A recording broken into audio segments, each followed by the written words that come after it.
Daniel Estico, buen día, ¿cómo te va? ¿Cómo estás? ¿Qué tal, José Luis? Un gusto escucharte, gracias por llamarme. No, por favor. ¿Vos crees que, digamos, en este esquema del que se está hablando hoy, inclusive en Infobae hay una nota al respecto de una búsqueda a una salida tipo Islandia para el tipo de cambio? Digo esto porque así está presentado el tema, señalando que el ministro Guzmán estaría mirando un programa como el que usó Islandia en su momento para mantener un tipo de cambio doble con subastas de monedas. ¿Es aplicable al caso argentino?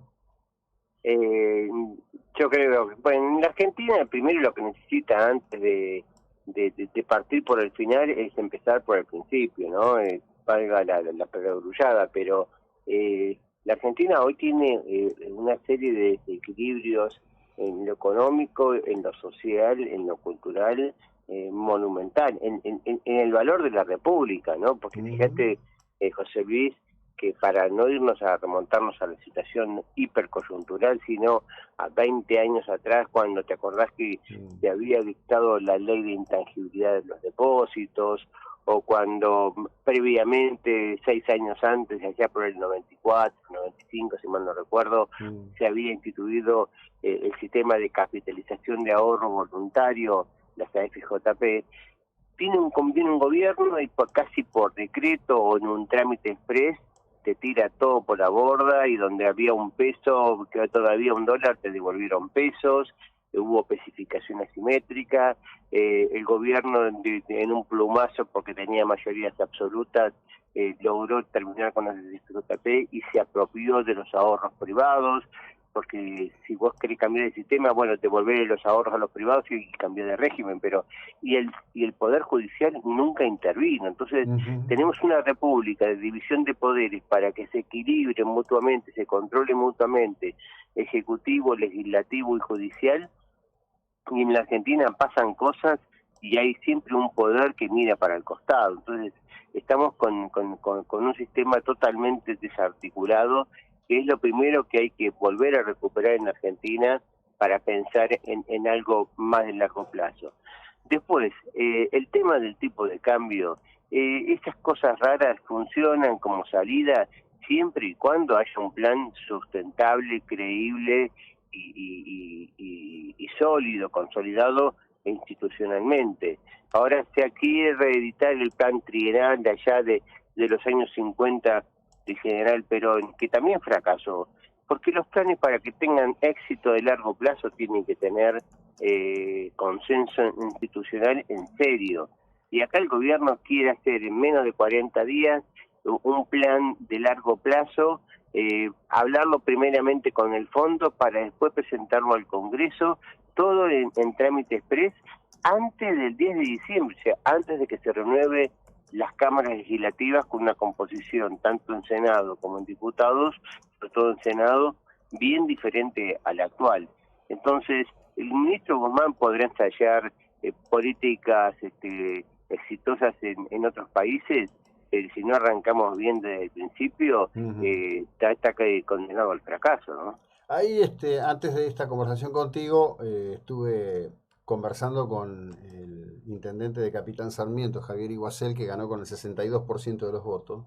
Uh-huh. Y una de las primeras cosas que hizo Iguacel en plena cuarentena fue quitar 132 gabelas municipales. Claro. Respuesta, aumentó la recaudación casi el 130%. Además de otras medidas y haber eliminado una cantidad de gasto público, ocioso, improductivo. Exacto. La primera vez que lo planteé, algunos acá en Mar del Plata me dijeron, bueno, pero es un lugar chiquito, quien puede lo más puede lo menos. Me parece que es una necesidad de modelo aplicable a cualquier lugar de la Argentina, ¿no?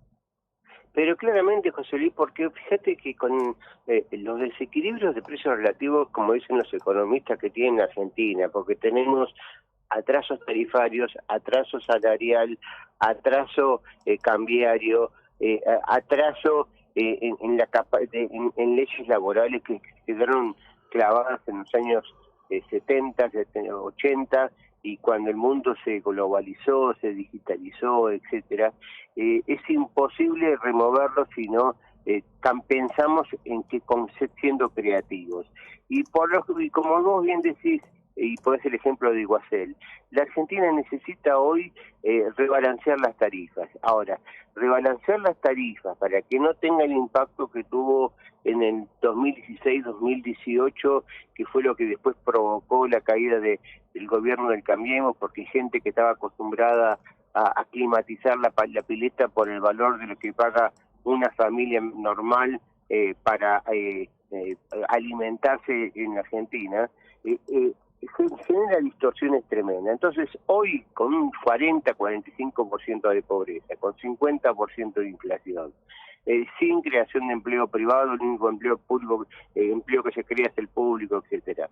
La única forma de rebalancear los precios relativos es ser creativos y empezar por la baja de impuestos. Vos sabés que muchos economistas temen, no, pero si bajamos los impuestos en una economía que, entre otros los desequilibrios, tiene hoy un déficit fiscal prácticamente de 4 a 5 puntos del PBI, que agregando nación y municipios, y le agregás otros 3 puntos aproximadamente de déficit que genera el Banco Central con la política de regulación monetaria, dicen, si vos bajás los impuestos, lo que vas a provocar es mayor déficit fiscal. Y lo que no están viendo, que un altísimo componente del gasto público hoy en Argentina son los subsidios a las empresas para que sigamos teniendo luz, para que sigamos teniendo teléfono, para que sigamos teniendo transporte. Entonces, si el gobierno y los economistas se pusieran de acuerdo para bajar al mínimo la carga impositiva en los servicios públicos y que esa masa de recursos sea destinado a eliminar también los subsidios, que será otro componente del gasto público, vos tenés que bajan los recursos fiscales, es cierto, porque le estás sacando impuestos a los servicios públicos o servicios esenciales, pero también bajan drásticamente los subsidios y por lo tanto la cuenta del déficit fiscal no se va a engrosar por ese fenómeno y sí va a generar potencialidad en cuanto, ahora la Argentina con esta estructura impositiva es más amigable para el inversor, para traer capitales y volver a mover el aparato productivo. Sin embargo, las recomendaciones que vos escuchás a todo el espectro de los economistas es tenemos que aumentar más los impuestos, hay que ser un poquito más eficiente con el gasto, pero moderadamente, porque si ajustamos mucho el sector público y generamos desocupación sin generar al mismo tiempo empleo privado, agravamos el cuadro ocupacional. Entonces, tenemos que pensar en grande y no en chiquititas y con una planilla Excel que es inamovible, porque a veces creo que se está leyendo mal la planilla Excel, ¿no? Sí, sí, bueno, en realidad desde aquella expresión del ex secretario de Energía, que luego fue tomada, entre otros, por Elisa Carrió, también hay que recordar esto, ¿no?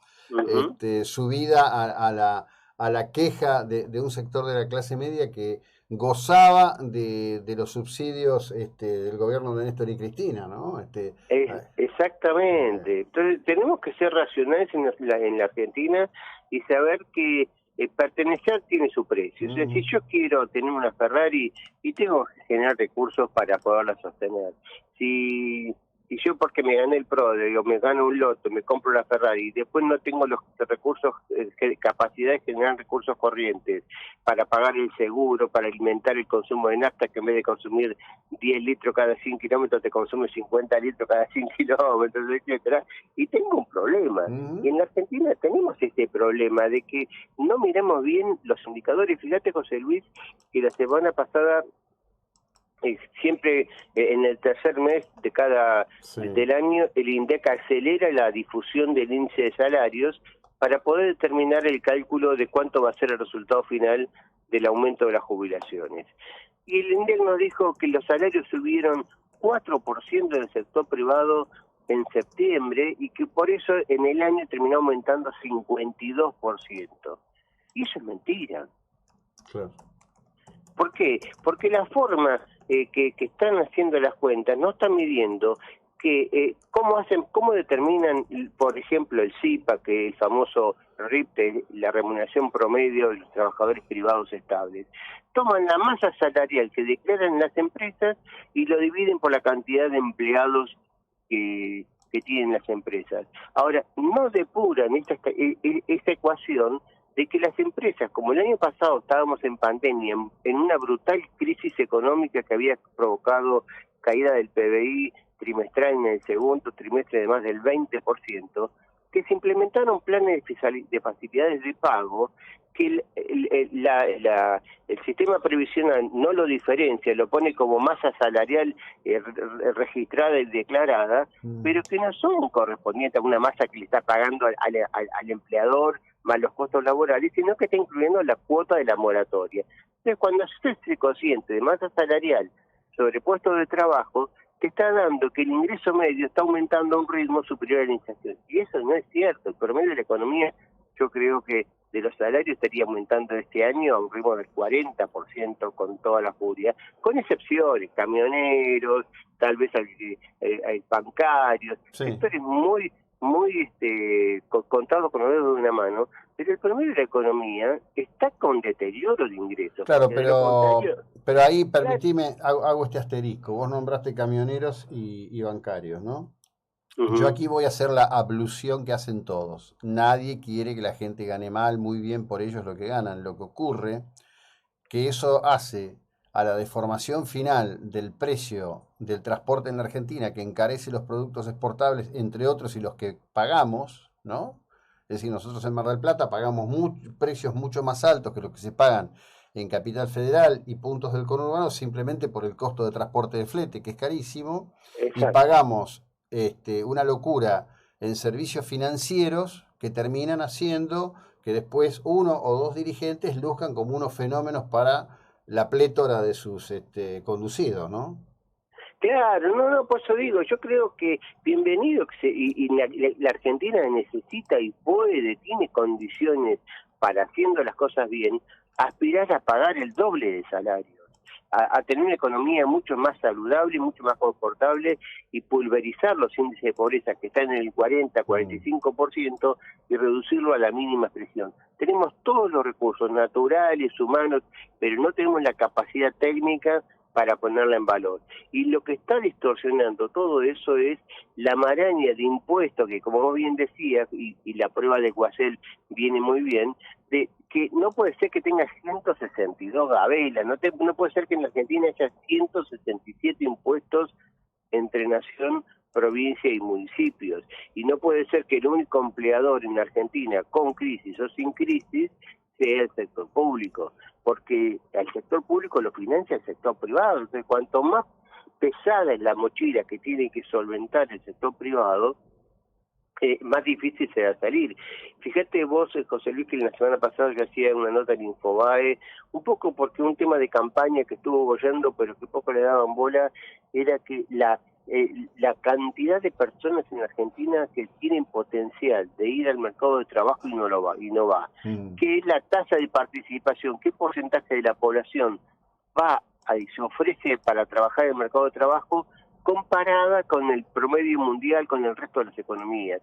Bueno, en la Argentina está por debajo del 60%, cuando en el mundo, en Perú, incluso en el vecindario, ¿no? Perú, Brasil, Chile, Uruguay, para no ir más lejos, está arriba del 70%, 68%. Entonces, si la Argentina tuviera 7, 8 puntos más de condiciones para que la gente fuera a buscar un empleo porque sabe que lo va a conseguir, hoy no lo va a buscar porque tiene efecto de desaliento, porque el costo del pasaje, el costo de movilizarse para embarcarse en una búsqueda laboral que sabe que tiene un resultado negativo, hace que tengas ese potencial de casi entre 5 y 7 millones de personas que podrían estar trabajando, generar un ingreso, y ese es el factor fundamental que nos va a permitir a los argentinos erradicar la pobreza. No se erradica la pobreza subiendo salarios, obviamente es una condición necesaria, pero el punto fundamental es generar empleo, y para generar empleo tenés que terminar con las cargas impositivas, impuestos redundantes, etcétera, para poderlo generar un clima de inversión. Y para bajar impuestos hay que bajar gastos, y insisto, no es necesario empezar por bajar el gasto en despedir empleo público, simplemente eliminar la cuenta de los subsidios. Tenés que tener los subsidios mínimos indispensables y el resto pagar los costos de los servicios lo que valen. Vos fijate, el otro día había un Twitter muy gráfico que decía: me compré un pasaje a Miami uno para mí y otro para un funcionario del Estado. ¿Cómo? Claro, porque el pasaje a Miami sale 154.000 pesos, creo, Sí, y le decía 75.000 pesos es el valor de la tarifa, 75.000 pesos es el valor de todos los impuestos sí, incluidos. sí, cuando lo mirás desagregado es como una patada en el medio de la entrepierna, eso.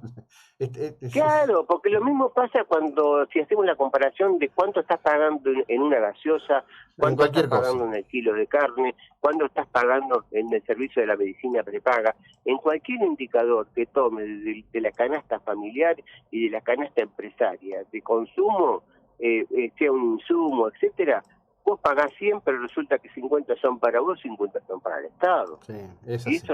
eso no es viable, tiene que ser el Estado tiene que tener que vos digas, bueno, yo pago 80 el valor del producto y 20 le doy al Estado, pero no le puedo dar 50, porque Sí, eso sí. es inviable cualquier sistema, ¿no? Así es. Como siempre, te agradezco la ilustración que nos brindas, ¿eh? Que tengas un muy buen día. Gracias. Gracias por llamarme y bueno, con el tema del tipo de cambio, si no se trabaja sobre lo estructural, van a ser parches como estamos acostumbrados en Sí, los sí. últimos Es lo tiempos, que ¿no? lamentablemente tenemos por delante. Muy amable, Daniel. Buena jornada. Un abrazo, que siga muy bien. Gracias. Daniel Estico, economista, jefe de economistas de Infobae.